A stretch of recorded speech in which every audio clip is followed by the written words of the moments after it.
La tradición cristiana ha culpado a los judíos por la muerte de Jesús, basándose en los relatos del Nuevo Testamento sobre su juicio. Sin embargo, recientes descubrimientos arrojan una nueva luz sobre esta historia. Supuestamente, los judíos nunca desearon la crucifixión de Jesús y habrían interrumpido los eventos si hubieran podido. Pero ¿es esa la verdadera historia? Cartas descubiertas revelan secretos impactantes mantenidos por Poncio Pilato, el oficial romano que ordenó la crucifixión de Jesús. Estos secretos fueron revelados por Pilato solo en su lecho de muerte. Hay indicios de que él y Jesús estuvieron involucrados en algún escándalo. Exploremos lo que Poncio Pilato confesó antes de morir. Pero antes, si tienes ganas de crear tu propio canal como el nuestro, para poder llevar la palabra del Señor cada vez más lejos, haz clic en el primer comentario fijado y aprende, aunque seas un completo principiante.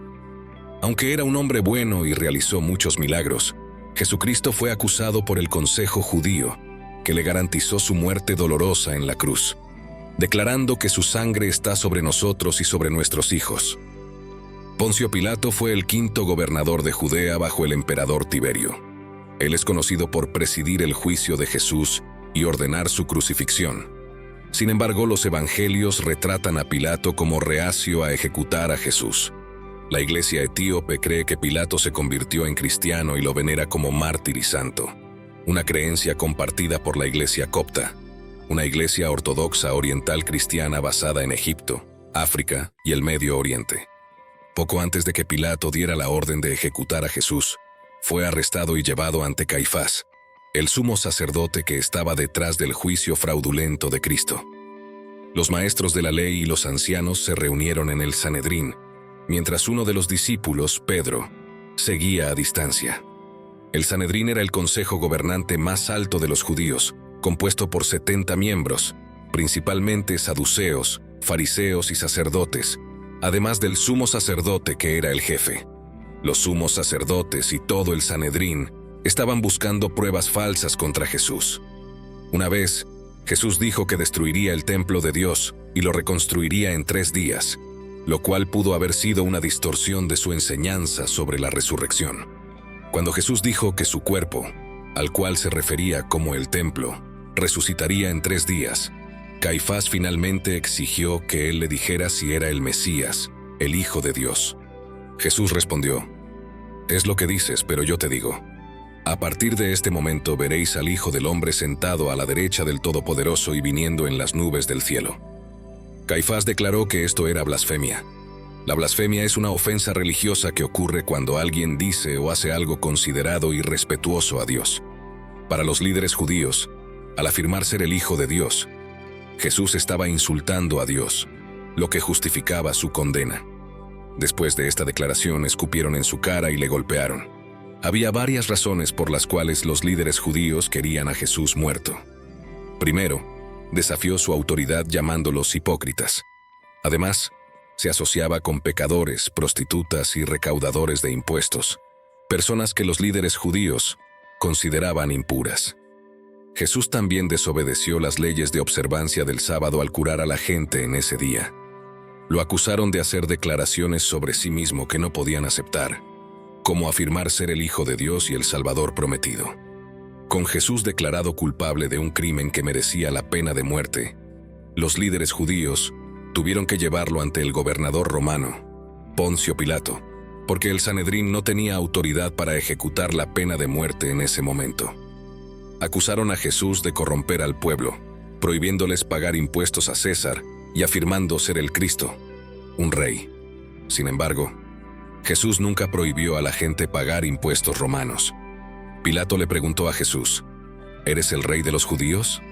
Jesús respondió: ¿Eres tú quien dice eso? Jesús no entró en un debate porque sabía que las palabras eran de Pilato y no de él.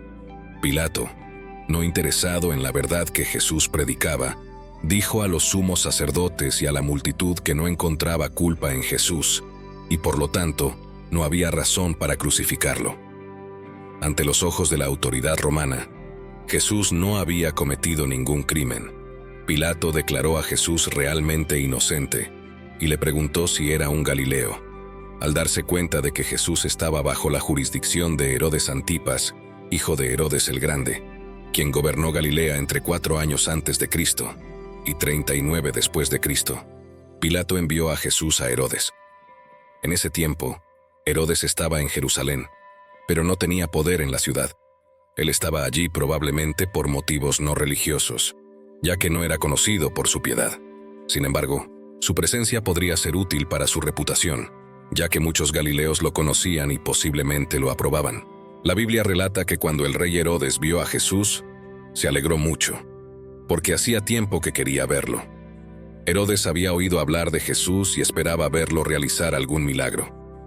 Los escribas continuaron acusando a Jesús con vehemencia, y Herodes, curioso, quería saber más. Él conocía a Jesús y sus acciones en Galilea, porque estaba muy atento a su propia seguridad y tenía un equipo de inteligencia eficiente en su reino. Herodes vio a Juan el Bautista como una amenaza, especialmente después de que Juan lo acusó de casarse con Herodías. Aunque Herodes no era moralmente sensible, reconocía que muchos galileos se oponían a su matrimonio, tanto por razones morales como políticas. Sin embargo, nunca intentó arrestar a Jesús, aunque los fariseos le dijeron que querían matarlo. Herodes no tenía ningún interés religioso en Jesús, era simplemente curioso. Jesús, al darse cuenta de la falta de interés genuino de Herodes, no se molestó en responder a sus preguntas. Herodes y sus oficiales humillaron y se burlaron de Jesús, poniendo una gran capa alrededor de él y enviándolo de vuelta a Pilato. Jesús trató a Herodes con desdén, y Herodes, preocupado por no quedar mal ante un criminal que lo ignoraba, se dedicó a deshonrar a Jesús, haciendo que sus soldados se burlaran de sus supuestas pretensiones reales al vestirlo con ropas grandiosas y enviarlo públicamente a Pilatos. La Biblia registra que Herodes y Pilato nunca fueron amigos, pero se hicieron amigos ese día. Pilato convocó a los sumos sacerdotes, a los gobernantes y al pueblo diciendo: «Habéis traído a este hombre como alguien que ha corrompido al pueblo. Lo examiné en su presencia y no encontré ninguna prueba de las acusaciones contra él, ni Herodes, que lo envió de vuelta a nosotros. No cometió nada digno de muerte. Por lo tanto, castigaré y liberaré». Aunque Pilato declaró a Jesús inocente, sugirió castigarlo. Era costumbre en Roma que el gobernador liberara a un prisionero elegido por la gente durante la Pascua. Pilato le preguntó a la gente quién debía liberar entre el conocido terrorista Jesús Barrabás y Jesucristo, sabiendo que Jesús había sido traído por envidia. Él preguntó: «¿Cuál queréis que suelte, Barrabás o Jesús llamado Cristo?». El Evangelio de Mateo relata que mientras Pilato estaba sentado en la corte, su esposa le envió un mensaje advirtiéndole que no tuviera nada que ver con el hombre inocente, Jesús, porque ella había sufrido mucho en un sueño por él. Sin embargo, la decisión de Pilato no satisfizo a los sumos sacerdotes y ancianos, que querían más que solo recuperar el honor. Ellos querían que Jesús muriera. Su deseo por la sangre de Jesús explica por qué reunieron una pequeña multitud. Un elemento de distracción fue introducido en el juicio, con los líderes y la multitud pidiendo la liberación de Barrabás, quien irónicamente fue condenado por el mismo supuesto crimen de Jesús: insurrección, además del crimen de asesinato. Aunque Barrabás era realmente culpable de motín y asesinato, Pilato lo liberó en lugar de Jesús. ¿Por qué los sumos sacerdotes y los ancianos clamaron por la liberación de Barrabás y la crucifixión de Jesús? Cuando Pilato preguntó a la gente qué debía hacer con Jesús, gritaron: «¡Crucifícalo, crucifícalo!». Fue la primera vez que la crucifixión se mencionó explícitamente en cualquiera de los juicios. Pilato preguntó: «¿Qué hizo mal? No encontré nada que merezca la muerte». Pero ellos insistieron aún más fuertemente para que fuera crucificado, y sus gritos prevalecieron. Sin otra opción, Pilato decretó que Jesús fuera crucificado. Tomó un poco de agua y se lavó las manos delante de ellos, para mostrar que no tenía nada que ver con la muerte de Jesús. Liberó a Barrabás como le pidieron, y entregó a Jesús para que lo crucificaran. Jesús fue acusado de varios crímenes por el Consejo Judío. ¿Realmente violó estas leyes? Según los fariseos y maestros de la ley, Jesús desobedeció sus normas, especialmente en relación con la observancia del sábado. Cuando Jesús entró en la sinagoga un sábado, los fariseos y maestros de la ley buscaron una razón para acusarlo, observando cuidadosamente si él curaría a alguien ese día. Ellos preguntaron, ¿es lícito curar en el sábado? Jesús respondió apelando a los sentimientos humanos de los oyentes. Si alguno de ustedes tiene una oveja y cae en un pozo el sábado, ¿no la van a coger y sacarla? ¿Cuánto más vale un hombre que una oveja? Por tanto, es lícito hacer el bien en el sábado. Entonces le dijo a un hombre, extiende tu mano. Y fue completamente restaurada, tan sana como la otra. Según Marcos, los fariseos conspiraron con los herodianos para matar a Jesús. Los evangelios registran varias ocasiones en las que Jesús sanó el sábado, y estos milagros fueron frecuentemente seguidos por enfrentamientos con los líderes religiosos. En Lucas capítulo 4, versículos 38 a 41, Jesús sanó después de enseñar en la sinagoga el sábado. Pero no se registró ningún enfrentamiento porque el milagro se realizó en una casa particular. Jesús conocía las reglas de los fariseos sobre el sábado. Entonces, ¿por qué decidió curar en ese día? Jesús no estaba infringiendo la ley de Dios cuando sanó en el sábado. Él actuó contra la interpretación de los fariseos de la ley y sus normas particulares. En Mateo capítulo 5, versículo 17, Jesús dice, no penséis que he venido para abolir la ley o los profetas. No he venido para abolirlos, sino para cumplirlos. La razón fundamental por la que Jesús sanó en el sábado fue que la gente necesitaba su ayuda. Jesús sanó el sábado para revelar la hipocresía de la religión de los fariseos. En varios pasajes, cuando la curación de Jesús llevó a un enfrentamiento, se refirió al trabajo de los judíos el sábado cuidando sus animales, trabajo sancionado por los fariseos. En una sociedad agraria, cuidar de los animales era una parte importante del día. Jesús destacó que los fariseos trabajaban el sábado para ayudar a un animal. ¿No desata cada uno de ustedes, el sábado, su buey o burro del establo, y lo lleva a dar de beber? Srenía, descrito en Lucas, capítulo 13, versículo 15. Él los reprendió por su hipocresía en negar ayuda a una hija de Abraham, en el versículo 16. Cuando Jesús sanó en el sábado, también desafió a los líderes religiosos con la pregunta de hacer el bien o el mal ese día. ¿Qué es lícito en el sábado? ¿Hacer el bien o el mal, salvar la vida o matar? Visto en Marcos capítulo 3, versículo 4, los líderes permanecieron en silencio, negándose a responder. La curación de Jesús dio la respuesta. Hacer el bien y salvar la vida es lícito, incluso en sábado. Usar la regla del sábado para hacer el mal o matar es una versión impía de la ley. Otra razón por la que Jesús sanó el sábado fue para recordar a la gente por qué Dios instituyó este día de descanso. El sábado estaba destinado a beneficiar a la gente y también a glorificar a Dios. En Marcos capítulo 2, versículo 27 dice, el sábado fue hecho para el hombre, y no el hombre para el sábado. El sábado ayudaba a la gente a recuperarse después de una semana de trabajo y a reorientar su atención de la rutina diaria hacia Dios. Por lo tanto, la curación en el sábado fue totalmente compatible con el propósito de Dios para ese día. Jesús también fue acusado de afirmar que destruiría el templo y lo reconstruiría en 3 días. ¿Qué quiso decir con eso? Parece una acusación muy seria. Si Jesús realmente amenazara con destruir el templo sagrado, estaría cometiendo una blasfemia que merecería la pena de muerte y sería descubierta como un fraude. ¿Jesús realmente dijo eso o era una mentira? Jesús frecuentemente le dijo a sus discípulos y a otros que moriría y resucitaría de entre los muertos. Él sabía cuál era su misión. Sus discípulos creían que él era el Mesías prometido, que reinaría en el trono del rey David en Jerusalén para siempre. Esperaban que Jesús derribara a los romanos y recuperara el trono, pero no lo entendieron completamente. Jesús era el Mesías prometido y reinaría en un trono en un reino eterno, pero ganaría su trono muriendo, no matando a nadie. ¿Qué significa que Jesús comió con pecadores? Poco después de llamar a Mateo para que lo siguiera, Jesús comió con muchos recaudadores de impuestos y pecadores en la casa de Mateo. Mateo había sido el recaudador de impuestos, y estos pecadores eran sus amigos y conocidos que ahora pasaban tiempo con Jesús. Mateo quería presentar a Jesús a la gente de su círculo social. Los escribas y fariseos que despreciaban a los recaudadores de impuestos, se quejaron. Pero las acciones de Jesús al pasar tiempo con los pecadores estaban en perfecta armonía con su misión de buscar y salvar a los perdidos. En el tiempo de Jesús, los rabinos y otros líderes eran ampliamente respetados y considerados en alta estima en la sociedad judía. Los fariseos, que eran estrictos seguidores de la ley, evitaban a aquellos que consideraban pecadores, es decir, a aquellos que no seguían su sistema de reglas.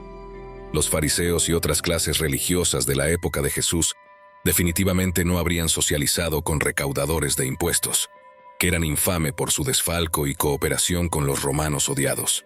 Jesús eligió comer con los pecadores porque ellos necesitaban saber que el arrepentimiento y el perdón estaban a su alcance. Conforme el ministerio de Jesús crecía y se hacía popular entre los excluidos de la sociedad, él tuvo más contacto con varias personas. Pasar tiempo con recaudadores de impuestos y pecadores era natural para él, porque no vino a llamar a los justos sino a los pecadores, como dice en Marcos capítulo 2, versículo 17. Si Jesús quería alcanzar a los perdidos, necesitaba tener algún contacto con ellos. Al sentarse en el banquete de Mateo, Jesús rompió los tabúes sociales y condenó el sistema legalista de los fariseos para alcanzar la justicia. El hecho de que Jesús comiera con pecadores muestra que él miraba más allá de la cultura hacia los corazones de las personas. Mientras los fariseos despreciaban a la gente por su comportamiento pasado, Jesús veía la necesidad espiritual de ellos. A lo largo de su ministerio, él ha tendido la mano a aquellos que lo necesitan. Habló con una mujer samaritana despreciada en un pozo, sorprendiendo incluso a sus discípulos. Perdonó a una mujer inmoral en Lucas capítulo 7. Ayudó a una mujer sirofenicia en Marcos capítulo 7. Tocó a un leproso en Lucas capítulo 5. Y entró en la casa de Zaqueo y cenó con él en Lucas capítulo 19. Repetidamente Jesús tocó a los intocables y amó a los hostiles. Jesús vino a salvar a los pecadores, sin importar las tradiciones y costumbres culturales. En Juan capítulo 3 versículo 17, dice que Dios no envió a su Hijo al mundo para condenar al mundo, sino para salvar al mundo a través de él. Jesús tuvo compasión y trató de atender las necesidades de los que lo rodeaban, compartiendo la palabra de Dios. Al pasar tiempo con los pecadores, Jesús los inspiró a conocerlo mejor, y ellos lo reconocieron como un hombre justo, un hombre de Dios. Los milagros que Jesús realizó atestiguan su compasión y sinceridad. No permitía que el estatus social o las normas culturales dictaran su relación con la gente. Como un buen pastor, Jesús buscaba a las ovejas perdidas donde quiera que se hubieran desviado. Cuando Mateo ofreció una cena, Jesús aceptó la invitación, pues era una maravillosa oportunidad para compartir las buenas nuevas del reino con aquellos que más necesitaban escucharlas. Aunque fue criticado por los legalistas hipócritas de su tiempo, Jesús no se desanimó con sus críticas. A diferencia de los fariseos, no exigía que la gente cambiara antes de venir a él. Él las buscaba, encontraba dónde estaban y les concedía gracia en sus circunstancias. En la historia de la mujer atrapada en adulterio, Jesús enseña sobre el amor y el perdón. Mientras enseñaba en el templo después de venir del Monte de los Olivos, un grupo de escribas y fariseos se enfrentó a Jesús, interrumpiendo su enseñanza, y trajo a una mujer acusándola de cometer adulterio, alegando que había sido sorprendida en flagrante. Le dijeron a Jesús que, de acuerdo con la ley mosaica, el castigo para alguien como ella debería ser la lapidación. Los acusadores esperaban atrapar a Jesús en una trampa legalista. Si él recomendaba que la mujer fuera liberada, podría ser acusado de violar la ley o de tratar la ley de Moisés con indiferencia. Por otro lado, si recomendaba apedrear a la mujer, estaría violando la ley romana, provocando la ira del gobierno y dando a los líderes judíos la oportunidad de acusarlo. La respuesta de Jesús, al agacharse en silencio y escribir en la arena, afirmando que el que estuviera libre de pecado debía tirar la primera piedra, expuso las malas intenciones de los acusadores. Uno por uno se fueron, dándose cuenta de que ninguno de ellos estaba libre de pecado. Jesús le preguntó a la mujer si alguien la había condenado, y ella respondió que no. Él dijo que tampoco la condenaba, y la mandó a irse y no pecar más. Su respuesta preservó tanto la ley romana como la ley judía. al mismo tiempo que reveló la hipocresía de los acusadores. Jesús ofreció a la mujer palabras de gracia y verdad y una nueva vida. La historia de la mujer atrapada en adulterio ilustra la armonía de la justicia y la misericordia en la salvación de Cristo. Dios pronuncia el juicio sobre el pecado, pero ofrece un camino para escapar de la condenación. Jesús no alienta el pecado, pero ama al pecador. Él silencia a los críticos de este mundo mientras cura corazones sobrecargados con culpa y vergüenza. Dios nunca trata el pecado con indiferencia, pero llama a los pecadores a alejarse de su antiguo y corrupto modo de vida.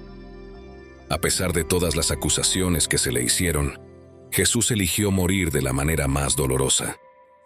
Poncio Pilato jugó un papel crucial en la crucifixión de Jesús, un acto sacrificial sobre el cual se construyó el cristianismo.